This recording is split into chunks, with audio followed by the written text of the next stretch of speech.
नमस्कार, 5:25 खबरों में आपका बहुत स्वागत है और हम 3 बताएंगे आपको अब तक की सभी बड़ी खबरें।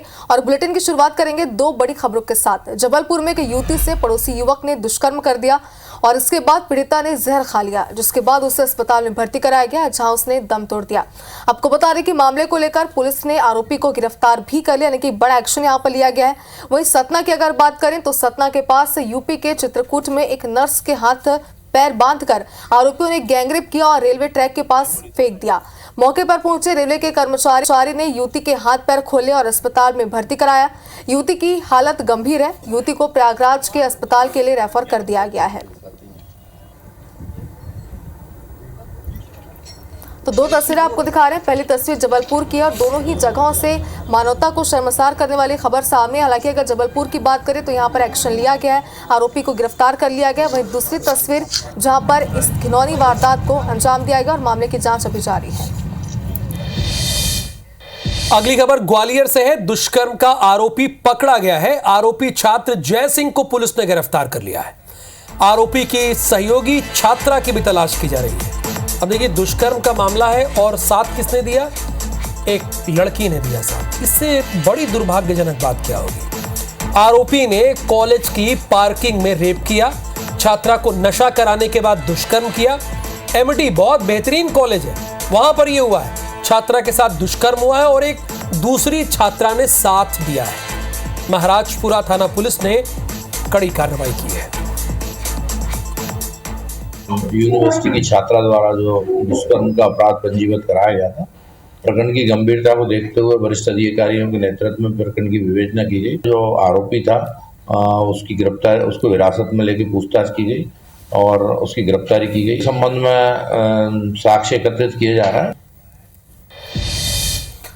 इस बीच कोरबा से एक बड़ी खबर है। संबंध बनाने के इनकार करने पर हमला हुआ है। पति ने पत्नी और बेटी पर चाकू से हमला कर दिया है। पत्नी ने पति से संबंध बनाने से इनकार कर दिया था।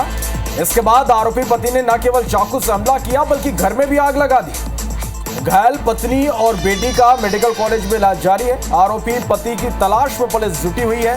कोतवाली थाना क्षेत्र की ये घटना है।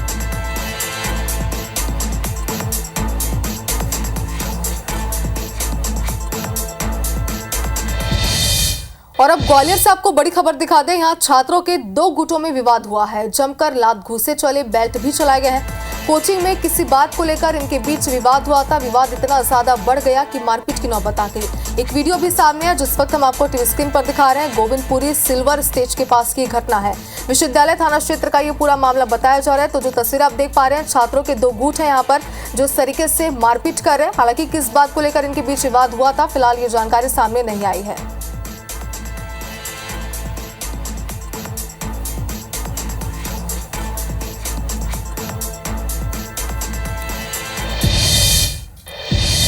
और अब एक ऐसी खबर की बात करेंगे जिसने कई सवाल खड़े कर दिए। दंतेवाड़ा में जिला अस्पताल प्रबंधन की एक बड़ी लापरवाही सामने आई है। नेत्र सर्जन की लापरवाही के चलते 10 मरीजों की आंखों में हमेशा के लिए अंधेरा छा सकता था। सोचिए कितनी बड़ी यह लापरवाही है। दरअसल मंगलवार को दंतेवाड़ा जिला अस्पताल में 20 मरीजों का मोतियाबिंद ऑपरेशन किया गया। ऑपरेशन के अगले दिन 10 मरीजों की आंखों में इंफेक्शन हो गया। आंखों में मवाद आने लगे, खुजलाहट जैसी परेशानी होने लगी और इस बात की जानकारी अस्पताल प्रबंधन ने उच्च अधिकारियों को नहीं दी। और इस मामले की जानकारी जैसी सीएमएचओ को मिली, उन्होंने जिला प्रशासन और स्वास्थ्य विभाग के उच्च अधिकारियों को इस बात से अवगत कराया। आनन फानन में 10 मरीजों को रायपुर और जगदलपुर रेफर किया गया और यह बताया जा रहा है कि जिस ओटी में ऑपरेशन किया गया उसकी दीवारों पर फंगस था। जिन उपकरणों से सर्जरी की गई वो भी उपयोग के लायक नहीं थे। यह लापरवाही की हद है। इस मामले की गंभीरता को देखते हुए राज्य से 3 सदस्यीय कमेटी दंतेवाड़ा पहुंच चुकी है। यह कमेटी ऑपरेशन थिएटर, दवाइयों का निरीक्षण कर रही है। टीम जांच के बाद रिपोर्ट शासन को सौंपने की बात कह रही है। 22 तारीख को कुछ केसेस हुए थे दंतेवाड़ा जिला अस्पताल में, जिसमें कुछ कंप्लेंट्स मिली थी। उस शिकायत के आधार पर हम लोग जांच करने के लिए कमेटी के माध्यम से संचालक महोदय ने जांच कमेटी बनाई थी। कमेटी के सदस्य यहाँ जांच के लिए आए हैं। अगर मध्य प्रदेश की बात करें तो मध्य प्रदेश के दमोह के जबलपुर हाईवे पर नोहटा के पास एक डूमर गांव पड़ता है। यहां के जंगलों में एक साथ 43 मवेशियों की डेड बॉडी मिली। वन विभाग के चौकीदार ने तत्काल इस बात की जानकारी पुलिस को दी। सूचना पर पुलिस मौके पर पहुंची और मामले में जांच शुरू कर दी। बता दो, ये भी जा रहा है कि घटनास्थल पर ट्रक के टायर के निशान मिले हैं, जिससे ये अंदाजा लगाया सकता है कि मवेशी तस्करी करने वाला वाहन इन्हें यहां छोड़कर भाग गया। हालांकि इस घटना के बाद पुलिस ने अज्ञात आरोपियों के खिलाफ पशु क्रूरता अधिनियम समेत विभिन्न धाराओं में एफआईआर दर्ज कर ली है। जांजगीर क्षेत्र के 7 गांव के 22 किसानों से 77 लाख रुपए की ठगी का मामला सामने आया है। व्यापारी आशीष अग्रवाल पर किसानों ने यह आरोप लगाया कि धान लेकर किसानों को राशि नहीं दी गई। मामले को लेकर किसान सिटी कोतवाली थाना पहुंचे और इसकी शिकायत की है। इसके बाद मामले की जांच में पुलिस जुट गई है। किसानों ने बताया कि व्यापारी आशीष अग्रवाल को धान बेचा था और उसने किसानों को चेक दिया था, लेकिन यह चेक में साइन गलत निकला। व्यापारी आशीष अग्रवाल ने किसानों को राशि नहीं दी। इस तरह 7 गांव के 22 किसानों से 77 लाख रुपए की धोखाधड़ी हुई है। और कोरिया जिले के पटना इलाके में एक सप्ताह से ग्रामीण बाघ की दहशत में जी रहे हैं। दरअसल यहाँ जंगलों में एक सप्ताह से बाघ घूम रहा है। बाघ नानभान जंगल में घूम रहा है और एक दिन पहले बाघ ने गाय का शिकार किया था, जिसका वीडियो भी सामने आया था। बाघ के पंजे के निशान भी जमती पानी नाले के आसपास मिले हैं, जिससे लोगों में दहशत है। टाइगर विचरण क्षेत्र में जाकर हमारे संवाददाता ने जायजा भी लिया, जहाँ उन्होंने देखा कि किस तरीके से लोगों में दहशत का माहौल है। सतना में रेलवे स्टेशन पर खड़ी मालगाड़ी के वैगन पर अचानक आग लग गई। रेल विभाग के कर्मचारियों ने समय रहते आग पर काबू पा लिया। तो देखिए, अचानक वैगन में आग लगी, लेकिन समय रहते इस आग पर काबू पा लिया गया। रायपुर में सीएम साय का दौरा उस समय लेट हो गया जब उनके हेलीकॉप्टर में खराबी आ गई। बता दें कि सीएम साय को एयरपोर्ट से जशपुर के बगीचा जाना है और कमरा उत्सव में शामिल होना है। मध्य प्रदेश में कांग्रेस संगठन में बड़ा फेरबदल किया गया। मध्य प्रदेश कांग्रेस कमेटी में 71 महासचिव, 17 उपाध्यक्ष, 16 कार्यकारिणी सदस्य बनाए गए। 33 स्थायी आमंत्रित सदस्य और 40 विशेष आमंत्रित सदस्य बनाए गए। कमलनाथ, दिग्विजय सिंह, उमंग सिंघार समेत तमाम सीनियर लीडर्स को कार्यसमिति के सदस्य बनाया गया, जिसमें मौजूदा विधायक और पूर्व विधायक भी शामिल है। पीसीसी में विधायकों, पूर्व विधायकों समेत 21 महिलाओं को जगह मिली है। नई कार्यकारिणी में 60% पदाधिकारी 50 साल से कम उम्र के हैं। कमलनाथ के बेटे और पूर्व सांसद नकुलनाथ को जगह नहीं मिली है।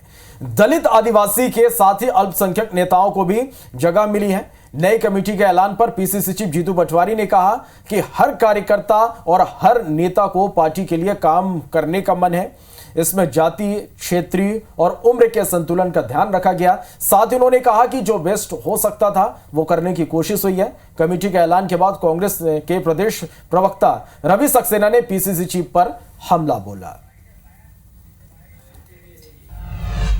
कार्यकर्ता को, नेता को पार्टी के लिए काम करने का मन है, तो स्वाभाविक है कि कास्ट इक्वेशन हो, उम्र का तकाजा हो, जातिगत वो हो, क्षेत्रीय संतुलन, उसका ध्यान रखना चाहिए। मैं मानता हूं कि और भी परिवार के लोग हैं जिनको पार्टी के लिए काम करना है, उनकी भी अपेक्षा होती है। राजनीति में संतुलन जरूरी है, यूथ की एनर्जी भी आवश्यक है और अनुभव का एक नकुलनाथ जी पॉलिटिकल अफेयर कमेटी। चलिए आगे बढ़ते हैं। रायपुर दक्षिण विधानसभा उपचुनाव को लेकर चल रही तैयारियों के बीच बीजेपी ने शहर विकास को लेकर कांग्रेस के खिलाफ मोर्चा खोल दिया है। रायपुर नगर निगम की नेता प्रतिपक्ष मिनल चौबे और बीजेपी के वरिष्ठ पार्षदों ने प्रेस कॉन्फ्रेंस कर कांग्रेस के महापौर पर निशाना साधा। उन्होंने आरोप लगाया कि 15 साल के कार्यकाल में रायपुर शहर का विकास थम सा गया है। केवल स्मार्ट सिटी के पैसों और योजनाओं के नाम पर भ्रष्टाचार हुआ है। रायपुर नगर निगम की नेता प्रतिपक्ष मिनल चौबे ने कहा कि सुनील सोनी के महापौर पद से हटने के बाद 15 साल से शहर में विकास के काम में रुकावट आ गई है, जिसकी वजह कांग्रेस है।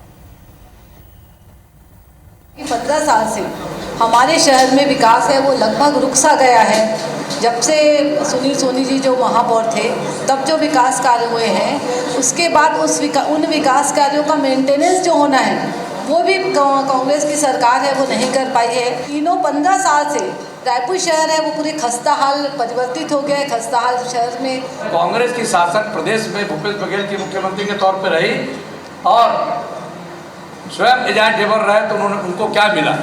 भूपेश बघेल ने उनको एक फूटी कौड़ी नहीं दिया। व्हाइट हाउस बना, नगर निगम का कार्यालय बना तो सुनील सोनी जी ने बनवाया। अब बात करते हैं देश के प्रधानमंत्री नरेंद्र मोदी ने आज एक बार फिर से मन की बात की और ये उनका 115वां एपिसोड था। प्रधानमंत्री मोदी ने इस दौरान डिजिटल अरेस्ट जैसे फ्रॉड से बचने के लिए 3 स्टेप बताए। अब आपको ये 3 स्टेप फॉलो करना होगा, बड़ी काम की बात है। पहले रुको, फिर सोचो और उसके बाद तीसरा जो है एक्शन लो। ये अपनाने की बात प्रधानमंत्री ने कही है और इस बात में वाकई बहुत दम है। उन्होंने क्या सुझाव दिया वो आपको सुनाते हैं। ये 3 चरण है, रुको, सोचो, एक्शन लो। कॉल आते ही रुको, घबराए नहीं, शांत रहे, जल्दबाजी में कोई कदम न उठाएं, किसी को अपनी व्यक्तिगत जानकारी न दें, संभव हो तो स्क्रीनशॉट लें और रिकॉर्डिंग जरूर करें। इसके बाद आता है दूसरा चरण। पहला चरण था रुको, दूसरा चरण है सोचो। कोई भी सरकारी एजेंसी फोन पर ऐसे धमकी नहीं देती, न ही वीडियो कॉल पर पूछताछ करती है। त्रिपुरा के सीएम माणिक शाह से IBC 24 ने एक्सक्लूसिव बातचीत की। सीएम ने त्रिपुरा के डेवलपमेंट, कानून व्यवस्था, देश की राजनीति और भारत बांग्लादेश के रिश्तों पर IBC 24 की यानी हमारे संवाददाता स्टार जैन से खुलकर बात की। आप भी सुनिए। त्रिपुरा के मुख्यमंत्री माणिक शाह इस वक्त हमारे साथ मौजूद हैं, उनसे बातचीत करेंगे। सर, सबसे पहले तो जानना चाहेंगे सिनेरियो कितना बदल गया त्रिपुरा का? आप खुद आए हो, आप खुद मालूम होगा कितना डेवलपमेंट यहाँ पर हुआ है। और माननीय प्रधानमंत्री जी मतलब डेवलपमेंट बिना वो खुद सोचते नहीं है। हम भी वो मार्गदर्शन को सामने रखते हुए हम भी यहाँ पर डेवलपमेंट के लेके ही हम लोग काम करना चाहते हैं।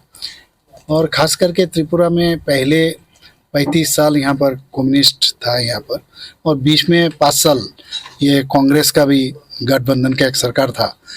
तो उस वक्त भी हम लोग देखें लॉ एंड ऑर्डर का जो बहुत ही कंडीशन यहाँ पर ख़राब था। तो पहले तो हम लोग लॉ एंड ऑर्डर हम लोग यहाँ पर अच्छी तरीके से हम लोग मेंटेन किए। आपको जानकर खुश होंगे आप कि 28 राज्य में त्रिपुरा नीचे से माने लॉ एंड ऑर्डर के सिचुएशन में 3rd पोजीशन में है, नीचे से। तो आप समझ रहे हैं यहाँ पर लॉ एंड ऑर्डर कितना अच्छा है। ये 3 तरफ से त्रिपुरा की जो बाउंड्री है बांग्लादेश से घिरी हुई है। इंडो बांग्ला रिलेशंस कैसे हैं, खासकर वहाँ जो सिनेरियो अभी बने हैं, कंडीशंस बनी है उसके बाद? नहीं, देखिए, ये तो बहुत बड़ा अभी हम लोग के लिए बहुत ही एक समस्या तो खड़ा हुआ है। तो बांग्लादेश के साथ हम लोग का बहुत अच्छा बिजनेस, ट्रेड और ये सब हो रहा था। फिर टूरिस्ट भी आते थे वहाँ से, हमारे यहाँ से भी टूरिस्ट जाते थे। और यहाँ से मेडिकल के कारण बांग्लादेश से बहुत सारे लोग यहाँ आते थे, त्रिपुरा होके ये लोग बाहर भी जाते थे। ये तो एक प्रॉब्लम है।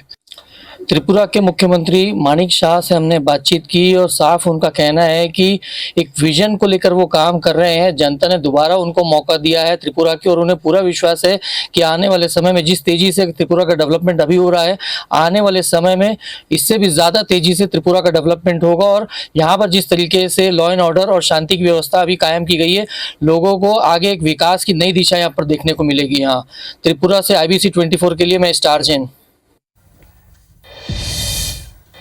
और इसी बीच धमतरी से आपको बड़ी खबर दिखाते हैं, जहां IBC 24 की खबर का बड़ा असर हुआ है। शहर की प्रमुख 4 पटाखा दुकानों पर छापेमार कार्रवाई की गई है। तहसीलदार, नगर निगम और पुलिस ने ये पूरी कार्रवाई की है। टीम ने सुरक्षा मानकों की जांच की थी। IBC 24 ने अपने खास प्रोग्राम सरोकार में इस खबर को प्रमुखता के साथ दिखाया था। और देखिए, IBC 24 की खबर का एक बार फिर से असर हुआ है।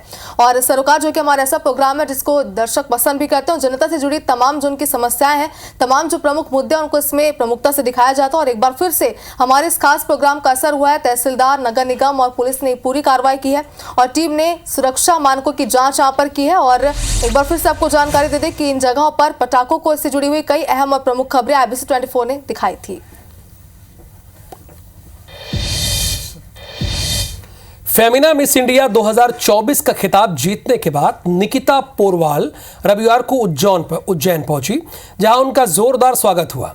दोपहर करीब 12 बजे निकिता अपने घर अरविंद नगर स्थित घर पहुंची, जहां उनकी मां और दादी ने आरती उतारकर उनका भव्य स्वागत किया।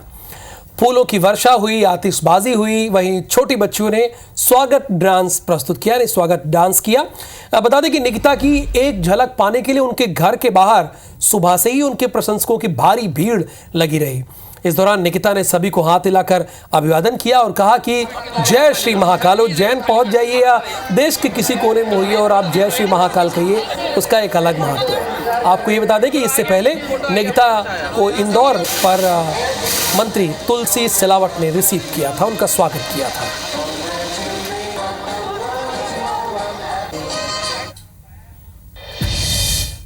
और इसी के साथ 5 बजे 25 खबरों में फिलहाल इतना ही। हम तीनों को दीजिए अनुमति। नमस्कार।